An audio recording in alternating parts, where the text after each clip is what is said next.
Hello বন্ধুরা, আপনাদের সকলকে আমি তিলোত্তমা আমার ইউটিউব চ্যানেল তিলোত্তমাস ট্রাভেলে স্বাগত জানাই। এই যে ব্রিজটা চেনা যাচ্ছে নিশ্চয়ই। হ্যাঁ, ঠিকই ধরেছেন, ফারাক্কা ব্রিজ। বহু বছর পর আবারও এই ব্রিজটার উপর দিয়ে যাচ্ছি। তখনও যেমন সুন্দর লাগতো, আজও তেমনি ভালো লাগছে। কত লম্বা ব্রিজটা, 2 কিলোমিটারেরও বেশি। ভাবা যায়, শেষ যেন হতেই চায় না।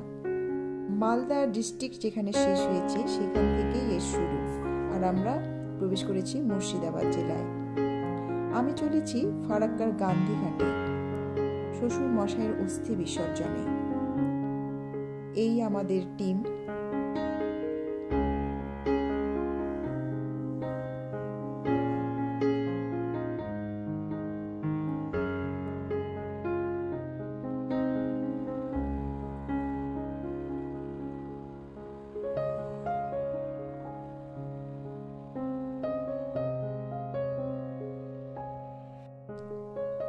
ছোট্ট একটি বাস ভাড়া করে ভোর 4টের সময় রওনা দিয়েছি শিলিগুড়ি থেকে।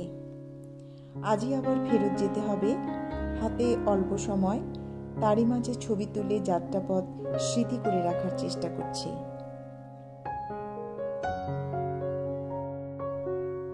এখান থেকে আমাদের গন্তব্য গান্ধীঘাটের লোকেশনটা আন্দাজ করার চেষ্টা করছি।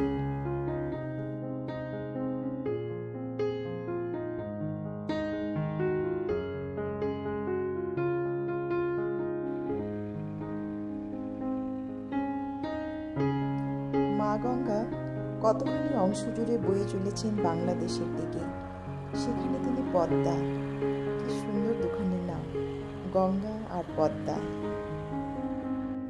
ব্রিজটা শেষ হলেই এই 34 নম্বর মেইন রোড ছেড়ে ডান হাতে রাস্তা নিতে হবে আমাদের। আমরা ডান দিকের রাস্তা ধরে এগোতে শুরু করলাম। শুরুতেই একটি ছোট্ট টানেল, ঠিক তারই উপর ছোট্ট রেল স্টেশন। ট্রেনে এলে ঠিক এর মাথার উপরই নামা যেতে পারে।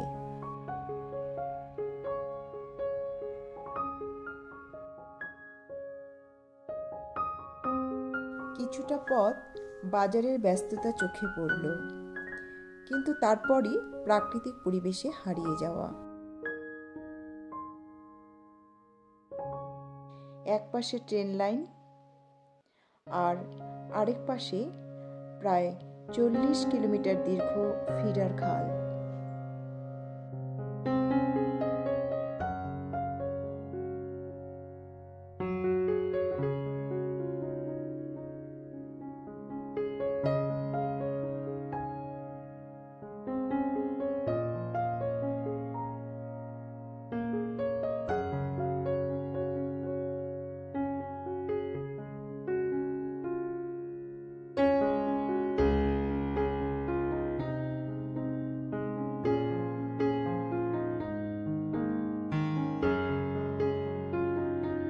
সামনেই এই খালের লক গেট।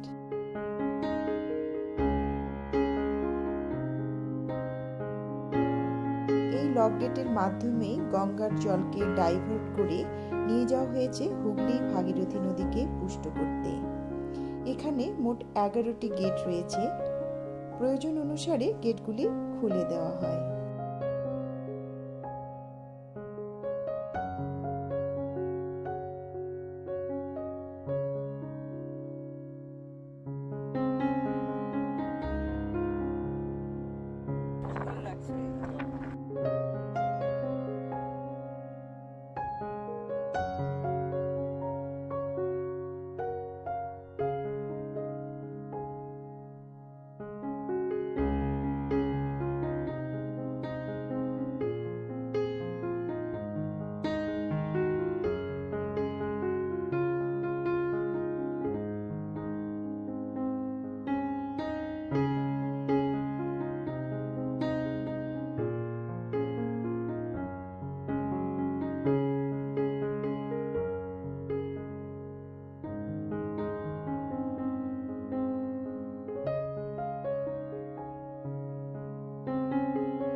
আমার ডান পাশে বিস্তীর্ণ গঙ্গা এবং তার পারিপার্শ্বিক অপূর্ব সৌন্দর্যকে দেখতে দেখতে আমরা পৌঁছালাম গান্ধী ঘাট।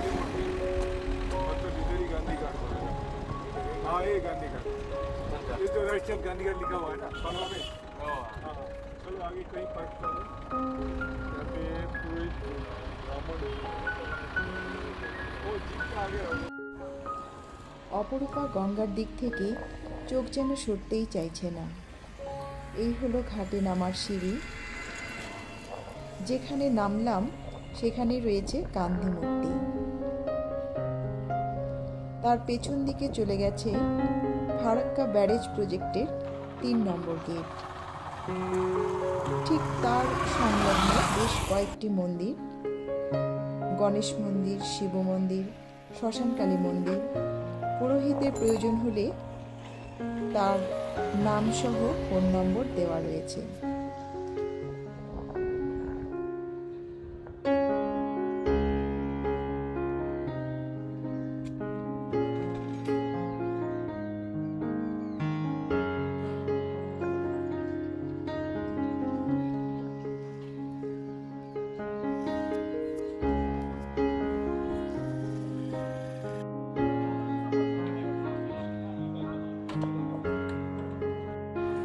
আমার সঙ্গীরা ইতিমধ্যেই গান্ধীঘাটে নামার নির্দিষ্ট সিঁড়ি দিয়ে নেমে অস্থি বিসর্জনের প্রস্তুতি শুরু করেছে।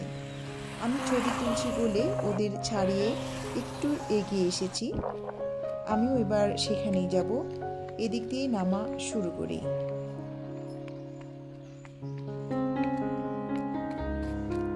এগোচ্ছিলাম ঠিকই, হঠাৎ সামনে দেখি কতগুলি হনুমান। ভয় পেয়ে থমকে দাঁড়ালাম। পিছনে 2জন স্থানীয় মেয়ে দেখলাম। জিজ্ঞাসা করলাম, ওরা কিছু করবে না তো?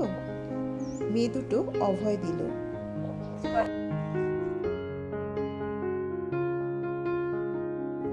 সেই অভয়দানে এগোতে শুরু করলাম আবার। দেখুন কি অপূর্ব লাগছে গঙ্গাকে। আকাশের সাথে কোথায় মিলেছে কে জানে, যেন অন্তহীন গঙ্গা। এই বনছায়াতল ধরে হাঁটতে বেশ লাগছে। এখান থেকে ওই দূরে লম্বা ফারাক্কা ব্যারেজটাকে ভারী সুন্দর দেখাচ্ছে।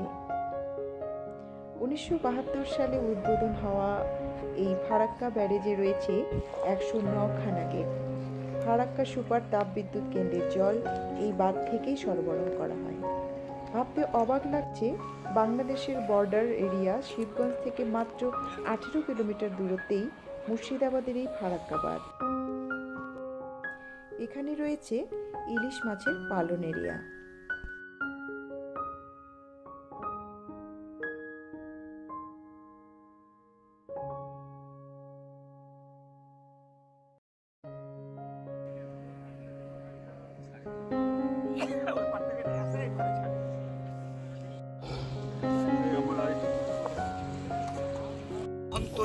সর্বদুঃখ বিনাশিনী সুখদা মুখ্যদা গঙ্গা গঙ্গৈব পরমগতি। উচ্চারিত মন্ত্র গঙ্গাকে ছুঁয়ে থাকা হাওয়ার সাথে মিশে মিলিয়ে যাচ্ছে অদৃশ্য লোকে।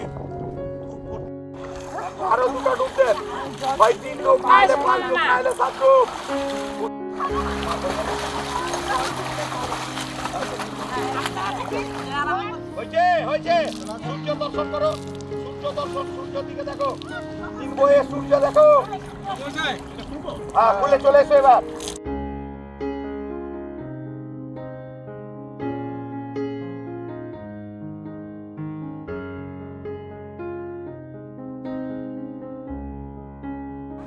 এগুলো না বাবলা গাছ, আগে কখনো দেখিনি। এর নাকি অনেক ঔষধি গুণ রয়েছে। এতক্ষণ আমি বাবলার বন হয়ে তো হাঁটছিলাম। এবার আমি কি করলাম জানেন? এক টোটো চালককে দাঁড় করিয়ে বললাম, ভাই হাতে মাত্র 10 মিনিট সময় আছে, তুমি এই রাস্তা ধরে যেতে যেতে যা পারবে দেখিয়ে দাও। সে এক কথায় রাজি হয়ে আমায় দেখাতে শুরু করলো। শুরুতেই পেরিয়ে গেলাম ফারাক্কা ব্যারেজ প্রজেক্টের গঙ্গা পাম্প হাউস। ওই যে ছোট ছোট নৌকাগুলো, ওগুলো নাকি সব যাত্রী নিয়ে ঝাড়খণ্ড যেতে থাকে। এদিকটা রেল কলোনি গ্রাম।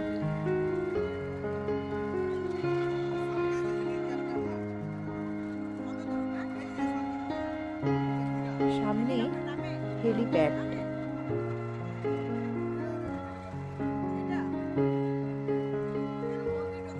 এই যে হেলিপ্যাড, আর এই হেলিপ্যাডের পরেই নাকি পলাশী গ্রাম।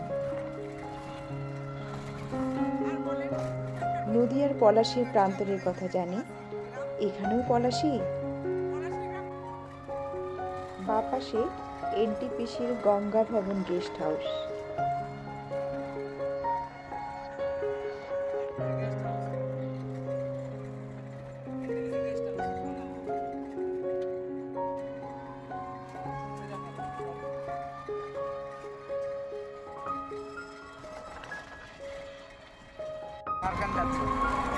ঝাড়খণ্ডে যাচ্ছে নৌকা করে এই নৌকা গঙ্গাতে করে চলে যাবে। চালক জানাচ্ছেন ওই দূরে সেখানে রয়েছে ডিয়ার ফরেস্ট। এই রাস্তা ধরেই সেখানে টিকিট ছাড়াই যাওয়া যায়। এগুলো সব ওই ফারাক্কা ব্রিজ যখন তৈরি হয়েছিল না, হ্যাঁ, এইসব জিনিস দিয়ে তৈরি হয়েছিল তো, এগুলো এখন কাটিং করে নিয়ে যাচ্ছে তুলে তুলে। আর এগুলো জাহাজ, পুরাতন জাহাজ। কতদিনের দাম? ওই ব্রিজ যখন তৈরি হয় তখনকার এখন সব কাটিং করে নিয়ে যাচ্ছে। অনেক তো।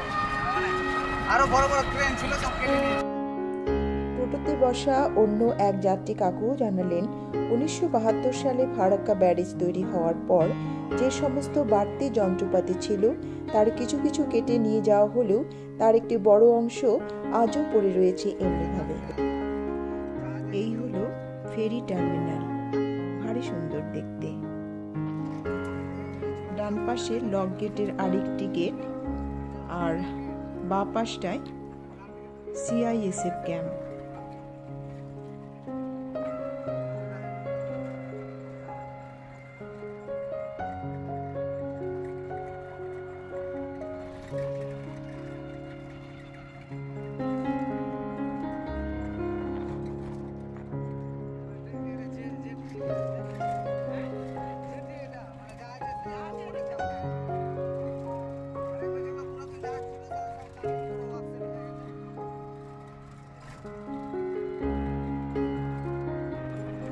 কাকু নামবেন এখানে পলাশী গ্রামে।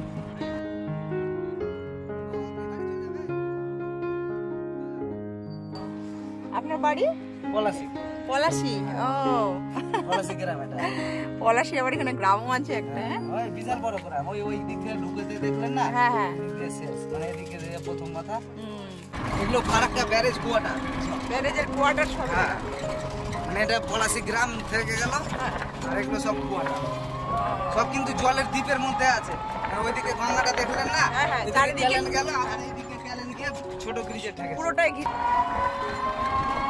আমার। তার মধ্যে ব্যারেজ, ফারাক্কা ব্যারেজ, মার্কেট আছে, কোয়ার্টার আছে, ব্যাংক আছে, ডিডি অফিস আছে। ডিডি অফিসটা চলে গেছে পড়াখায়, এসআই অফিস আছে, তারপর আপনার গেস্ট হাউস আছে দুটো তিনটে এদিকটায়। ওই যে গাছগাছালির নিচে সেখানে রয়েছে স্টেট বাস ডিপো, আর তার ওপাশটায় রেল কলোনি।